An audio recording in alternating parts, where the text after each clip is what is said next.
Bonsoir à tous, bienvenue sur Air Télévision. Quel plaisir de vous accueillir pour ce nouveau numéro de Point commun. Nous allons ce soir évoquer une nouvelle thématique et nous allons parler de ces trois religions monothéistes, le judaïsme, l'islam et puis le christianisme, avec nos consultants. Ils sont avec moi à chaque numéro. Bonsoir Pierre-Henri Salfati. Bonsoir. Ça va bien ? C'est un plaisir d'être ici. Super, plaisir partagé. Le père Vincent Ferraldi, bonsoir, bienvenue. Merci, bonsoir. Et puis Mohamed Bajrafil, imam d'Ivry-sur-Seine, bienvenue à vous Mohamed. Bonsoir. Tout le monde va bien, vous avez la forme ? Très bien. Il faut, heureusement. Quand on se retrouve, Exactement. toujours Super. Le plaisir numéro 1 de la vie de l'être humain. Ce soir, nous allons parler d'alimentation, de nourriture tous ensemble. Et dans une seconde partie d'émission, nous parlerons du jeûne dans ces trois religions. Et comme à chaque numéro, nous allons essayer ensemble de faire un lien et puis de savoir un peu les points communs qui unissent ces trois religions. Peut-être, Mohamed Bajrafil, vous cuisinez un plat préféré. D'abord, est-ce que vous cuisinez ? Alors, je suis un piètre cuisinier. Je sais faire des œufs durs et du riz. Mais savoir faire cuire un bon riz et des œufs durs, c'est déjà pas mal. Ce qui est important en cuisine, c'est la cuisson aussi. Pierre-Henri Salfati, vous cuisinez, vous, je pense. beaucoup, oui. Oui. Bon vivant. Totalement. Et c'est même un euphémisme. C'est même un euphémisme. Qu'est-ce que vous aimez ? Manger beaucoup. D'accord, non, mais un plat, Ah non, mais je suis vraiment très éclectique en matière de goût. Donc j'aime presque tout. on en parle ce soir. D'accord. Vincent Ferraldi, vous aimez les bonnes choses ? J'aime, et puis c'est de la détente pour moi de cuisiner un peu. Qu'est-ce que vous cuisinez ? Et ce que j'aime bien, c'est le tagine au coin. Au coin, c'est pas courant. Ah oui, mais c'est très très bon. Ah, très bien. délice. Tagine Oui, au oui. coin, je vais retenir C'est ça. un Je demande. délice. J'attends que tu me le fasses un Je jour. demanderai à Promis. notre collaboratrice de Dunia Zadiane de nous en préparer un, justement. Mais il va nous en faire un aussi, il a dit. Ah oui ? Ouais. Pourquoi pas vous, mon père, Exactement. pour la prochaine fois. Donc on va parler d'alimentation dans ces trois religions, bien évidemment. D'un point de vue diététique, on a la viande halal ou la nourriture cachère dialectique. Et puis aussi sur une diététique un peu spécifique, notamment temporaire, puisqu'on parle parfois notamment du vendredi où on ne mange pas de poisson, notamment dans le christianisme. Alors le judaïsme, d'après un peu nos recherches, ce qu'on peut lire, ce qu'on peut entendre, etc., c'est peut-être parmi ces trois religions où c'est un peu plus complexe. Alors voilà, je ne sais pas, donc la viande est permise, mais il faut séparer la chair du sang, utiliser deux services lorsqu'on utilise notamment la viande et puis les produits laitiers. Donc voilà, il y a quand même quelques interdits à respecter qui sont assez draconiens. Un peu sophistiqué, c'est possible, oui. Mais disons que déjà le judaïsme et la nourriture, c'est une histoire intime, puisque dès que l'homme est créé dans la Genèse, il va casser son jeûne en mangeant un fruit qui est plus ou moins permis, disons. Et dès que l'enfant sort du ventre de sa mère, la première chose qu'il fait, c'est casser son jeûne. Il faut qu'il mange quelque chose. Donc, manger est un acte sacré, disons, un acte sacré dans le sens où il est primordial. Et après, toutes les règles de l'alimentation, elles peuvent être sophistiquées, mais en fait, elles parlent d'un principe très simple. Ce que l'on mange, c'est ce que l'on est, finalement. Puisque la nourriture qui rentre dans nos veines, dans notre corps, va servir au foie, au cœur et au cerveau, notamment. Donc on fait quand même la différence entre le foie, le cœur et le cerveau. On peut faire la différence entre telle viande, telle cuisson, tel laitage. Mais si vous voulez, on peut parler de cette affaire de séparer la viande du lait et le lait de la viande. Mais en quelques mots, les interdits pour en donner quelques éléments, apporter quelques éléments de cachère, réponse. Alors, cachère, donc convenable. Alors voilà, apte. C'est-à-dire cachère, ce n'est pas la nourriture en tant que telle qui est cachère, ça c'est une vue de l'esprit. C'est l'individu qui suit un certain régime moral ou alimentaire qui devient cachère, qui devient apte. Puisque ce que vous mangez, c'est ce que vous allez être, vous ne pouvez pas manger de tout. Sinon, vous serez un peu vous-même chaotique. Donc la discipline de faire attention à ce que l'on mange, c'est ça la base de la cacheroute. Et ce n'est curieusement qu'au XXe siècle, dans le monde, que les gens regardent ce qu'il y a comme composant de ce qu'ils mangent. C'est très récent. Alors que la base de la cacheroute, c'est fais attention à ce que tu manges, regarde bien que ce que tu manges va te rendre apte à penser, à aimer et à être. C'est le principe de base. D'un point de vue peut-être historique, avec des mots plus ou moins clairs, l'histoire justement de cette alimentation, où on en arrive justement à le porc, les crustacés, les poissons sans écailles sont interdits, on parlait de viande et de laitage. Si on fait un petit retour en arrière dans l'histoire du judaïsme. En fait, ces lois sont apparues avec ce qu'on appelle la sortie d'Égypte. Il se trouve que les jours qui viennent, ça va être la fête de Pessah, de Pâques, où les Juifs sortent d'Égypte. Et donc, on va instaurer un régime alimentaire du désert, si vous voulez. On va manger du pain à azim, une espèce de misère de la nourriture. Très consommé par plusieurs personnes aujourd'hui, le pain azim. Totalement, oui. C'est un coup de faim, c'est léger, c'est fin. Absolument, oui, c'est ça, oui. Et donc, toutes les lois alimentaires vont naître là, à cette période, disons. Elles sont issues de cette fabrication de l'identité juive dans le désert du Sinaï, qui est une métaphore de la désertion du monde, disons. Et tout va naître là, aussi bien les végétaux, les animaux et le reste, le vin, le lait, tout doit être vu d'une certaine manière pour qu'on soit sûr de ce que l'on mange. Alors après, les règles vont se préciser dans le texte biblique. C'est juste extraordinaire, mais je peux continuer. Oui, allez-y. Oui. Par exemple, les mammifères que l'on peut ou ne pas consommer. Les règles qui sont données, elles sont hallucinantes de modernisme.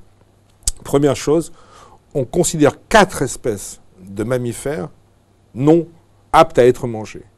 Eh bien, ces 4 espèces-là, le gars qui a écrit ce livre dans le désert du Sinaï, il connaissait apparemment la faune mondiale. On n'a pas trouvé une 5e. Les caractéristiques, c'est ruminer et avoir le sabot fendu pour être consommable.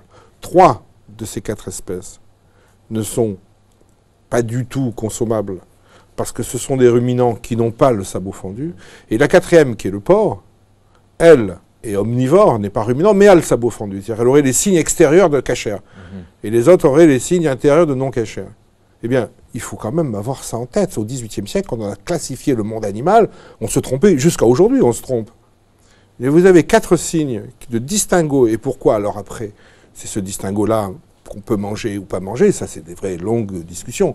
Mais c'est déjà extraordinaire de voir que manger, ça veut dire faire attention à ce que tu manges, donc faire attention au monde. Et faire attention au monde, c'est distinguer des espèces animales, végétales. Là, il y a un vrai respect autour de l'alimentation, mais je crois que c'est aussi, vous parliez tout à l'heure de la sortie d'un enfant qui arrive au monde, le respect vis-à-vis de la spiritualité, etc. Ça, c'est commun aux 3 religions.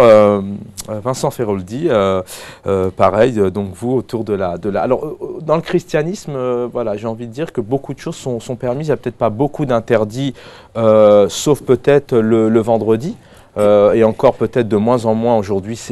En tout cas, c'est moins courant, le poisson est autorisé et non la viande, mais c'est peut-être un petit peu plus simple ou un peu plus soft que chez nos amis juifs. C'est-à-dire que finalement, dans notre religion, les interdits alimentaires finalement ont été levés. Et on est beaucoup plus sur une attention sur la manière dont on va manger, consommer, et qui serait là d'être dans être attentif à faire ça dans la modération, voire dans la qualité, et d'éviter ce qui serait finalement... Notamment on va en parler tout à l'heure du jeûne, et pendant ce carême avant Pâques, les produits maigres. Alors, aujourd'hui, pendant le temps du carême, effectivement, il nous est demandé de ne pas manger de poisson le vendredi. Mais aujourd'hui, il y a plutôt de manger le poisson le vendredi et de ne pas manger de viande. Mais justement, le lapsus tient à ce qu'aujourd'hui, dans notre culture, à la limite aujourd'hui en France, le poisson est quelque chose qui est onéreux. Et donc certains se disent, mais quel est le sens qu'on veut donner à cet interdit, puisque plus on réfléchit finalement au christianisme, on est beaucoup plus attentif au sens que finalement à l'objet. Et c'est pour ça qu'il n'y a plus d'interdit alimentaire, mais il y a, quand tu manges, fais attention à ce que tu fais. Comment tu manges? Est-ce que tu manges tout seul et finalement tu manges à ne plus savoir qu'en faire? Ou est-ce que tu vas être attentif à partager le repas avec ceux qui seraient peut-être heureux d'être autour de ta table et ainsi non seulement de partager ce qu'il y a dans ton assiette, mais de partager ce temps qui devient un temps de fraternité? Mais il y a aussi un point commun qu'on retrouve notamment l'agneau qui est fêté donc à Pâques. Et puis aussi c'est un produit qui est aussi fêté dans le cadre de fêtes juives. C'est ça, la fête juive, Voilà. l'agneau, ouais, qui va effectivement correspondre dans le mets lui-même. Mais c'est très joli ce que j'entends, c'est beau. C'est-à-dire la forme, la manière d'eux, elle est presque aussi essentielle. Et là, apparemment, Oui, il y a moins c'est pas d'interdits, mais en tout cas, Voilà. il y a une réelle manière de... Voilà, On dirait il que y a la une forme, relation. Et aussi, alors, c'est vrai qu'il va y avoir des éléments finalement de nourriture qui, presque on va dire, ont des lettres de noblesse à cause de ce qui va être de l'histoire. On évoque l'agneau, c'est tout simplement parce que dans la symbolique chrétienne, l'agneau pascal, c'est la figure même de Jésus ressuscité et qui donne sa vie par amour pour les hommes. Le pain a une place énorme parce que c'est l'élément central dans ce qui est ce moment de prière si important pour nous, qui va être la messe, et où il y a le partage du pain et du vin. Donc effectivement, agneau, pain et vin ont une place centrale finalement un peu dans notre quotidien, et je vois même, si vous voulez, moi j'ai été élevé comme ça, le pain, on n'a pas le droit de jeter du pain. Et je pense que c'est lié justement à ce que le pain, élément essentiel dans ma foi, dans ma culture, parce que je suis en France, ce qui n'est pas nécessairement le cas dans des pays d'Asie, où il y a eu justement toute une question sur finalement est-ce qu'il serait possible, au cœur même de cette prière qu'est la messe, de remplacer le pain par des galettes de riz et autres.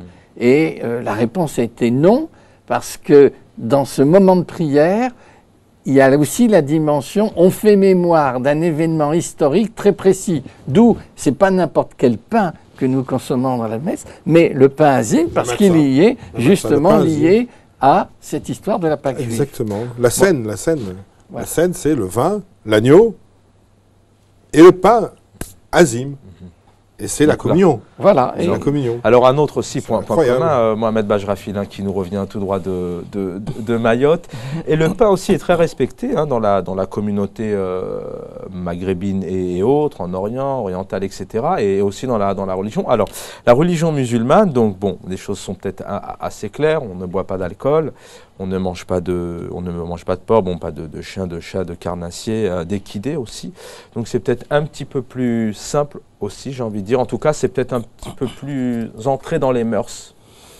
Alors, c'est beaucoup plus simple, mais en même temps, beaucoup plus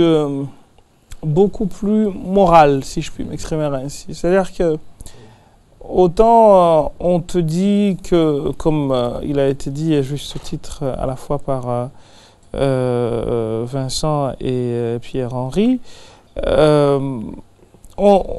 c'est moins l'objet que ce qui revêt l'acte de manger qui compte.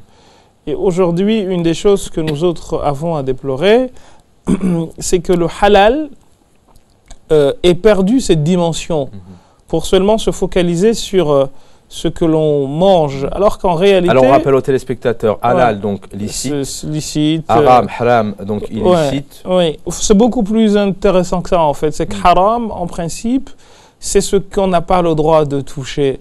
C'est ce que l'on considère que, par exemple, ma maman, je ne peux pas me marier avec elle, donc elle met haram. Que donc haram, c'est beaucoup plus utilisé parce que justement, sur le plan linguistique, dès qu'on dit que c'est haram, c'est quelque chose à acheter, alors qu'en réalité, c'est pas du tout dans cet esprit que les choses devraient être vues, mais ce serait un long débat à la fois juridique et linguistique. Mais ce qu'il faut aussi comprendre, c'est que halal veut aussi dire solution. Le hal en arabe, c'est une solution qui t'est offerte, qui t'est proposée. Et à partir de là, on s'aperçoit que ce que l'on nous a appris comme des aliments interdits à la consommation, eh bien, obéit à l'ordre, si je puis dire, de l'écosystème dans tout ce que ceci a de particulier et de divers en même temps. C'est-à-dire qu'on s'aperçoit que les animaux qui vont être interdits à la consommation sont souvent des animaux dont la consommation menacerait l'existence de l'espèce.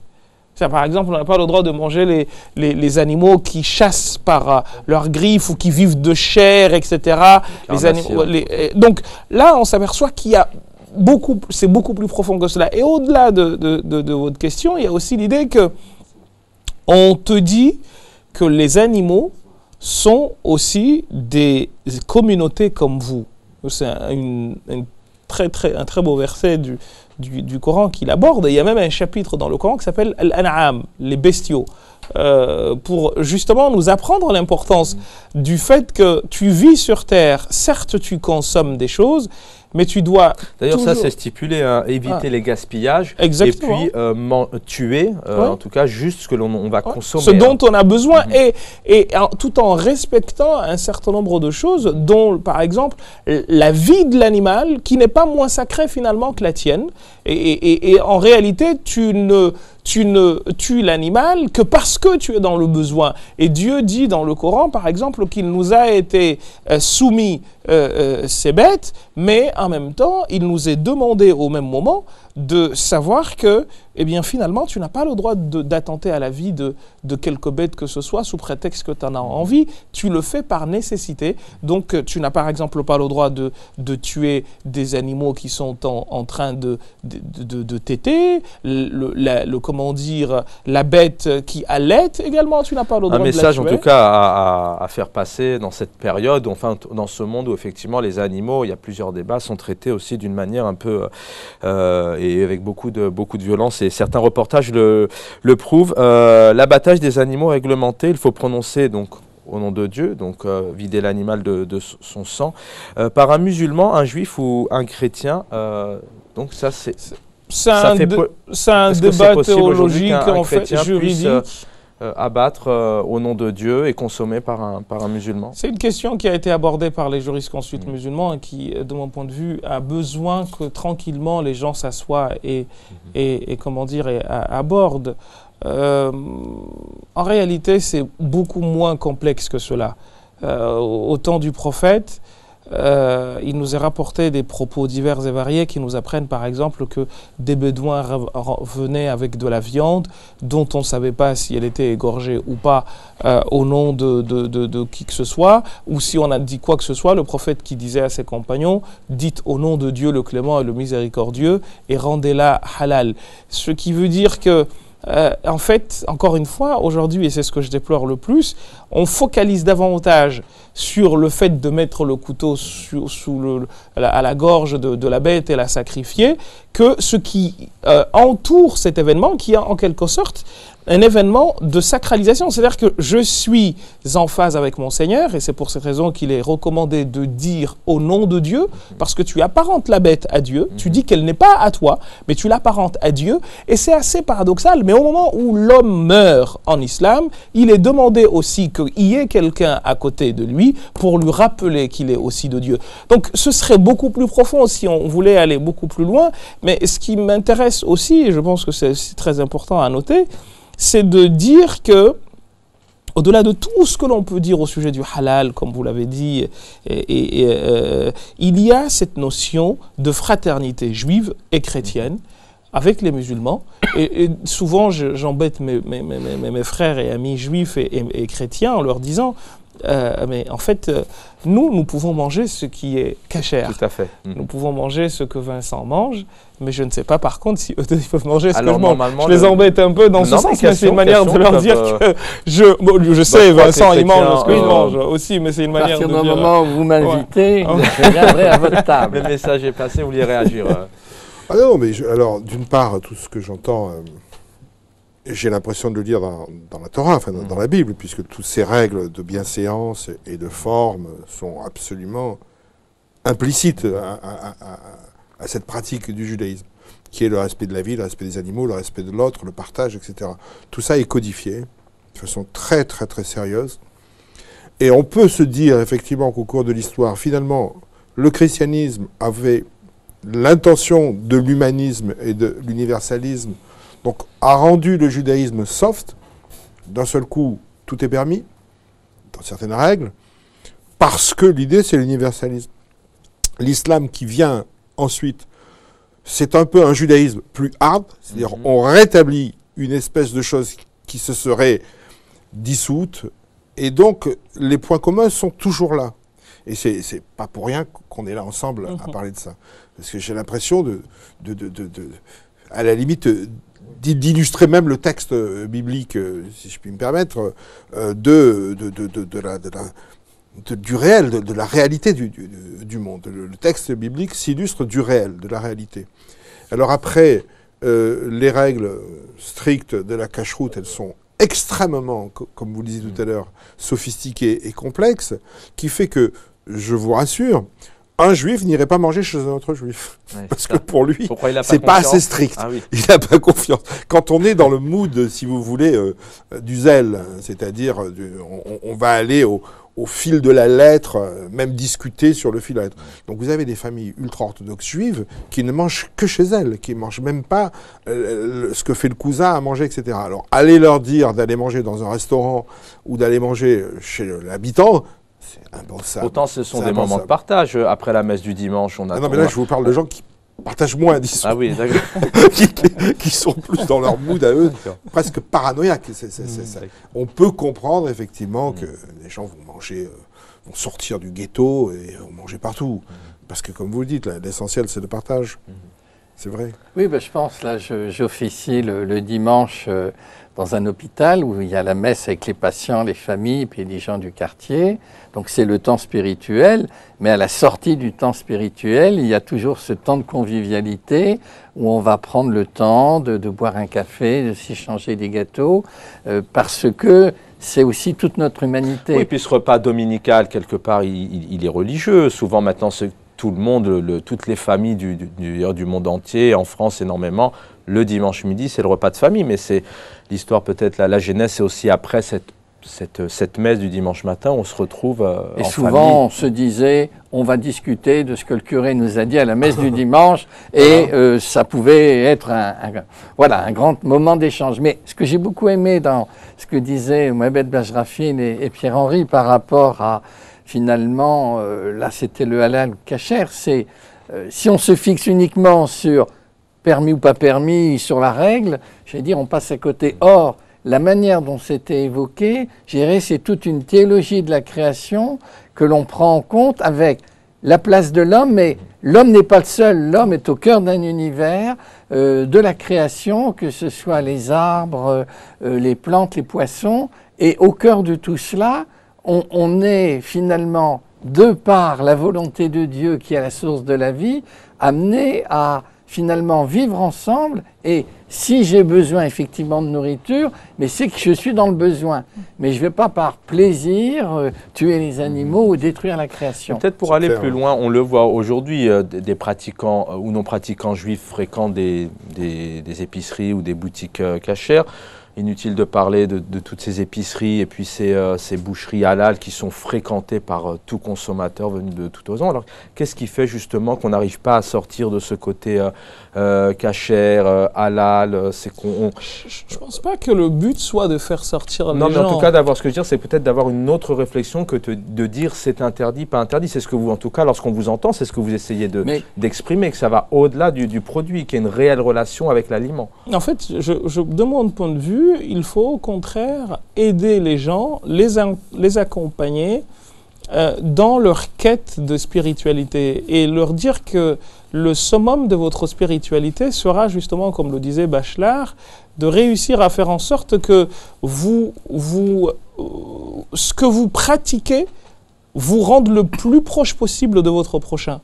C'est vraiment cela, et c'est d'ailleurs pour cette raison qu'en islam, justement, cette notion de partage, il y a des fêtes précises auxquelles tout le monde est appelé à participer, quelle que soit sa religion.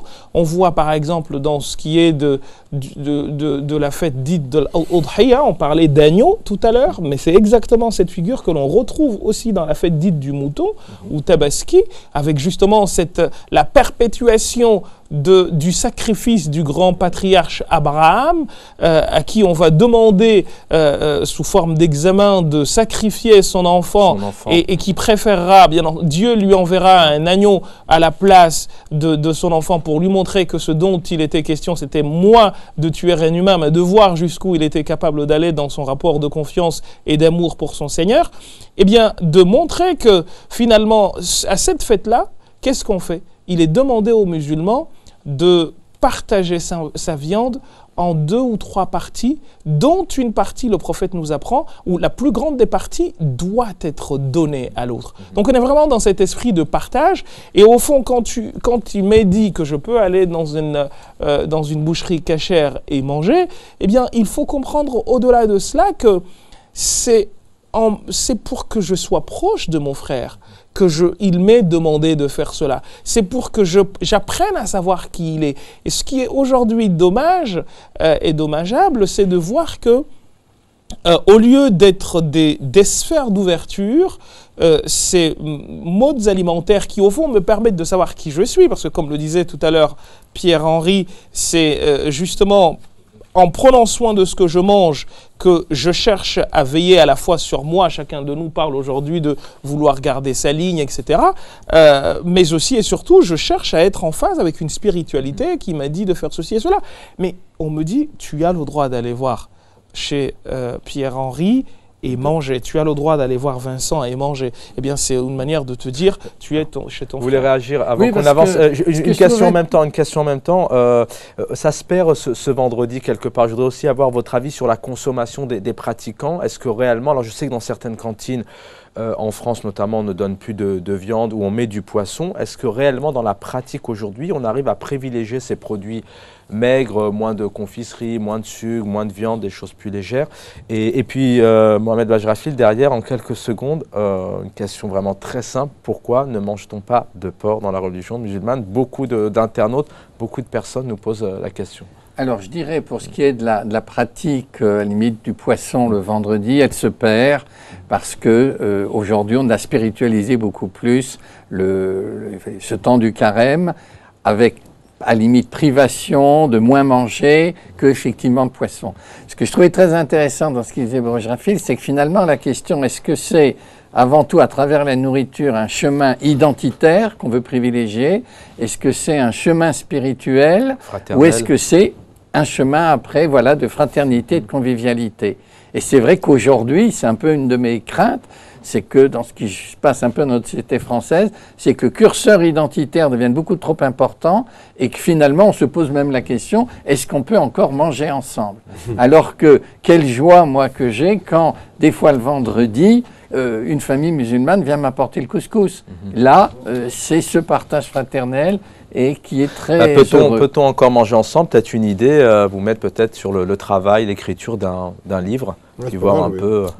Je voudrais juste une petite nuance. Oui, vous réagirez après. La cache-route, en fait, tu disais pourquoi les gens vont quand même encore dans des magasins halal, kasher, etc. C'est comme la médecine, en fait. C'est-à-dire, curieusement, en plus, il y a des correspondances. Ce qui est bon pour la santé ou moins bon pour la santé. Quand vous savez que c'est bon pour la santé, vous avez envie de le partager. Quand vous savez que ce n'est pas bon pour la santé, vous n'allez pas donner à vos invités quelque chose que vous estimez dangereux. Toutes les lois de la cache-route, voilà, je les condense, c'est la sanité du corps et de l'esprit. Donc, pour ça, un juif qui a l'air d'être finalement dans son petit monde à lui, pas partager sa nourriture si on prend un extrême, il faut le voir dans ce sens-là. C'est-à-dire qu'en fait, on a envie de partager dans le sens, c'est bon, alors que ça, c'est peut-être... Regardez, ce qu'on mange et les maladies que ça génère, c'est monstrueux. Les crustacés, les mollusques, les gens pensent c'est bon, etc. Mais est-ce qu'on sait réellement jusqu'où il y a un danger de faire passer des molécules de mercure? Vous comprenez? C'est-à-dire qu'aujourd'hui, les gens font très attention quand même à la santé. Donc, ce n'est pas quelque chose de ségrégationniste que de dire, moi, je te donne l'impression peut-être d'être dans mon petit monde clos et fréquenter que mon magasin à moi, où tu peux, toi, venir tant que tu veux. Parce que moi, je sais que ça sera de toute façon bon aussi pour toi. Voilà, c'est un petit peu... Et il y a des affinités dans la loi halal, kasher, énormes. Mais il y a aussi cette dimension. C'est vraiment... Ce n'est pas du poison. C'est incroyable. Et la médecine moderne, c'est ça. On fait vraiment attention à ce que ce ne soit pas du poison. Demain, on va dire, ah ben tel produit, il ne faut plus le manger. Telle viande, il faut plus la manger. C'est le cas actuel d'ailleurs. Ça fait polémique sur plusieurs produits. Alors, Mohamed Bajrafil, dernière question un peu sur l'alimentation. On va passer aux jeunes derrière, même si effectivement, en fait, on pourrait y passer plusieurs minutes. Il y a quelques années au départ, donc on ne pouvait pas consommer l'alcool pendant la prière. Quelques temps après, effectivement, ça a été totalement banni, mais de tout temps, donc le porc est interdit. Voilà une question peut-être en quelques secondes. Je sais que vous pourriez aussi étayer et en parler plusieurs minutes, mais cette question qui revient souvent, notamment dans le cadre de la religion musulmane, etc. Pourquoi cet animal est banni de la consommation ? En réalité, comme je vous disais tout à l'heure, et au fond c'est ce qui ressort des échanges que nous avons depuis le début de cette émission, la dimension macrocosmique joue beaucoup dans cette affaire. Chaque animal, comme chaque être, pour ainsi être générique et général, a sa place dans l'ordre de ce qu'on appelle la chaîne de l'alimentation. Et il se trouve que quand on regarde les animaux dont la consommation est interdite en islam, on s'aperçoit que Dieu nous dit dans le verset « Il vous est interdit le cadavre », justement parce que c'est un cadavre. On n'a pas le droit de s'en prendre à un cadavre, donc tu ne le manges pas. Il y a le sang, on ne mange pas, on ne boit pas de sang. Le porc, justement, et ce que l'on a, ce que l'on a égorgé en citant le nom d'une autre divinité que Dieu, d'où ce que vous disiez tout à l'heure. Et après, bien entendu, des sous-espèces qui viennent derrière, mais c'est assez intéressant de voir que l'histoire des crustacés, etc., il y a des écoles juridiques en islam pour qui ces espèces-là sont aussi interdites. Ce serait pas mal, mais bon, on aura peut-être certainement l'occasion de venir. On parle mais... notamment de maladies, de toxiques. Alors, justement, c'est en parlant de cette place ou de la place qui doit être celle de tout animal dans l'écosystème. C'est un peu comme si aujourd'hui on venait nous dire vous vous débarrassez des abeilles, mais on sait très bien que sans abeilles il n'y a pas de pollinisation. Eh bien c'est exactement la même chose pour le porc. Le porc est considéré comme un animal nettoyeur en fait, parce que mangeant de tout, eh bien, il est beaucoup plus susceptible de porter des maladies qui sont facilement transmissibles à l'homme que le restant des espèces. Et pour cette raison, eh bien, on estime que son interdiction a été faite. Ceci étant, il faut savoir aussi qu'en droit musulman, il y a deux écoles, et je ferai très rapidement là-dessus, je serai bref, qui s'opposent ou qui se font face sur les raisons de l'interdiction ou de la permission de telle ou telle chose. Les unes disent « Dieu n'interdit jamais rien ou ne permet jamais rien sans raison ». Et cela, ils essayent de trouver justement dans l'aliment interdit la raison pour laquelle cet aliment l'a été. Et en l'absence de cette raison, eh bien, l'aliment deviendrait permis. Et d'autres qui te disent... Notamment dans le cadre de la maladie. Justement, quand on est dans une situation de besoin ultime, comme disait tout à l'heure Vincent Feroldi, eh bien, tout nous est permis pour sauver notre vie. Mais il est très important de souligner cet aspect du fait que l'autre école te dit non, Dieu nous a interdit ces choses, nous ne serons jamais suffisamment en mesure de savoir pourquoi cette chose a été interdite. Ce dont nous devons être sûrs, c'est que s'il nous l'a interdit, étant donné qu'il est le créateur des mondes, donc de nous, eh bien, ça ne peut qu'être bon parce qu'il nous connaît. Une évolution autour de l'alcool a été autorisée. Il fut une époque où on ne buvait pas d'alcool. Alors, c'est pas vraiment dans ce sens-là. En fait, l'alcool a été interdit suivant 3 étapes, mais pas parce que c'était bon et c'était pas bon et il est devenu bon ou qu'il ne l'était. En tout cas, ça a provoqué un comportement physiologique. L'idée, c'était que les Arabes étaient tellement accro à l'alcool, que d'ailleurs les récits disent que quand il y a eu son interdiction, il a coulé de l'alcool dans les rues de Médine comme des fleuves, comme des cours d'eau, tellement ils en avaient, ils en consommaient. Donc l'idée, c'était pas tant ça, c'était plutôt de nous montrer que si l'interdiction s'était faite dès le début, eh bien, il y aurait eu une insubordination. Or, dans la pédagogie, justement, et ça c'est aussi quelque chose qu'on a perdu dans nos religions, dans la manière de transmettre un message, l'élément pédagogique est fondamental et c'est la raison pour laquelle on est passé par 2 ou 3 étapes. Voilà, merci à vous trois. Pâques, Yom Kippour, encore fête de l'Aïd. On a vu encore ce soir, voilà, derrière ces jeunes, il y a aussi des moments de partage, de fraternité et qu'il y a énormément de points communs entre vous trois. Merci Pierre-Henri Salfati. Je rappelle, vous êtes scénariste, réalisateur. Mon père Vincent Feroldi, bon, voilà, ça fait 40 ans que vous donnez votre vie à l'église. Et puis Mohamed Bajrafil, théologien, écrivain, imam à Ivry-sur-Seine. Air Télévision reste à votre écoute. On se retrouve très vite pour un nouveau numéro Point commun.